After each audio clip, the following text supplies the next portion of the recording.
Paris की बात सुनकर जोहार चंद लम्हों के लिए खामोश हो गया। उसकी आंखों में बेबसी साफ नजर आ रही थी। वह जानता था कि अगर आज भी उसने अपने दिल की बात न कही तो शायद हमेशा के लिए पारिस को खो देगा। आखिरकार उसने हिम्मत की और धीमी आवाज में बोला, पारिस, मैं तुमसे बेहद मोहब्बत करता हूँ। मेरी जिंदगी में तुम्हारे अलावा किसी और की कोई जगह नहीं। रेशम से मेरी मंगनी मेरी अपनी मर्जी नहीं बल्कि खानदान के दबाव की वजह से हुई है। अगर मैंने यह रिश्ता तोड़ने की कोशिश की तो बहुत से लोग दुश्मन बन जाएंगे, लेकिन मैं तुम्हें खोना भी नहीं चाहता। जुवार की यह बात सुनकर पारिस की आंखें नम हो गईं, मगर उसने खुद को संभालते हुए कहा, मोहब्बत सिर्फ अल्फाज से साबित नहीं होती बल्कि उसके लिए कुर्बानी और हिम्मत भी चाहिए होती है। अगर तुम वाकई मुझसे मोहब्बत करते हो तो फिर अपने फैसले पर डट कर दिखाओ। मैं किसी ऐसे शख्स की जिंदगी में जगह नहीं बना सकती जो दूसरों के फैसलों के सामने बेबस हो। इधर रेशम ने द्वार से दोनों को बात करते देख लिया। उसके दिल में हसद की आग मजीद भड़क उठी। उसने फौरन behzad को फोन किया और कहा, अगर आज जुबार ने पारिस के सामने अपनी मोहब्बत का इजहार कर दिया तो हमारी सारी मंसूबाबंदी खत्म हो जाएगी। हमें फौरन कोई ऐसा कदम उठाना होगा कि पारिस हमेशा के लिए जुबार से दूर हो जाए। behzad ने कुछ देर सोचने के बाद एक खतरनाक मंसूबा बनाया। उसने अपने आदमियों को हुक्म दिया कि पारिस के वालिद तक यह झूठी खबर पहुंचा दी जाए कि जुबार ने रेशम से शादी की तारीख तय कर दी है और अब वह पारिस को सिर्फ धोखे में रखे हुए हैं। जब यह खबर पारिस के वालिद तक पहुंची तो वह शदीद गुस्से में आ गए और फौरन पारिस को वापस ले जाने का फैसला कर लिया। इसी दौरान जुआ को भी इस साजिश की भनक पड़ गई। वो तेजी से हवेली की तरफ भागा ताकि पारिस को सच बता सके, लेकिन जब वो वहाँ पहुंचा तो पारिस गाड़ी में बैठ चुकी थी। दोनों की नजरें एक दूसरे से मिले। जुवार ने गाड़ी रोकने की बहुत कोशिश की मगर गाड़ी तेजी से वहाँ से रवाना हो गई। पारिस की आंखों से आंसू बह रहे थे जबकि जुवार बेबसी से उसे जाता हुआ देखता रह गया। लेकिन कहानी यहीं खत्म नहीं होती। जुबार ने दिल ही दिल में अहद किया कि वो हर साजिश का पर्दाचा करेगा, अपनी बेगुनाही साबित करेगा और पारिस को हर हाल में वापस हासिल करेगा। दूसरी तरफ पारिस भी दिल से जुवार को भला नहीं पा रही थी। अब सवाल ये है कि क्या दोनों एक बार फिर मिल सकेंगे या behzad और रेशम की नई चाल उनकी मोहब्बत को हमेशा के लिए खत्म कर देगी। अगला मोड़ उन दोनों की जिंदगी बदल कर रख देगा। जुबार बेबसी के आलम में पारिस की जाती हुई गाड़ी को देखता रहा, लेकिन उसने हार मानने के बजाय फौरन अपनी गाड़ी निकाली और उनके पीछे रवाना हो गया। दूसरी तरफ पारिस गाड़ी में खामोश बैठी थी, मगर उसके दिल में जुबार की आखिरी बातें बार बार गूंज रही थी। उसे महसूस हो रहा था कि शायद कहीं न कहीं कोई बहुत बड़ी गलतफहमी पैदा की जा रही है। रास्ते में अचानक पारिस के वालिद को एक नालूम नंबर से कॉल मौसूल हुई। फोन करने वाले ने कहा, अगर आप अपनी बेटी की जान बचाना चाहते हैं तो फौरन उसे लेकर शहर से निकल जाएं, क्योंकि जुवार और उसके खानदान के दुश्मन अब पारिस को भी नुकसान पहुंचाना चाहते हैं। यह सुनते ही उनके चेहरे का रंग उड़ गया और उन्होंने ड्राइवर को गाड़ी तेज चलाने का हुक्म दिया। इधर जुवार ने भी यह सब सुन लिया क्योंकि वो मुसलसल उनका पीछा कर रहा था। उसे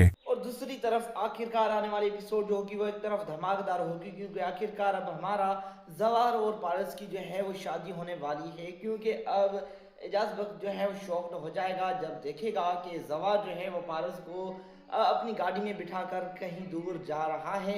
तब वहीं पे एजाज बख्त को कुछ हो जाता है और कहता है कि मुझे लग रहा है कि जवार जो है वो मुझे धोखा देगा। और दूसरी तरफ अब बेहजाद शाह जो होता है वो बिल्कुल ही खुश हो जाता है जब जवार अपने मुंह से कहता है कि मैं पारस के साथ शादी करूंगा और पारस जो है वो मेरी पहली और आखिरी मोहब्बत है। तब वहीं पे आखिरकार बेहजाद जो है वो बिल्कुल ही ज़्यादा खुश हो जाएगा। आखिरकार आप लोग क्या लगता है कमेंट सेक्शन में एक राय जरूर देनी और बताना है कि मुहाफिज ड्रामा आप लोग कैसा लगता है। अल्लाह हाफ़िज़।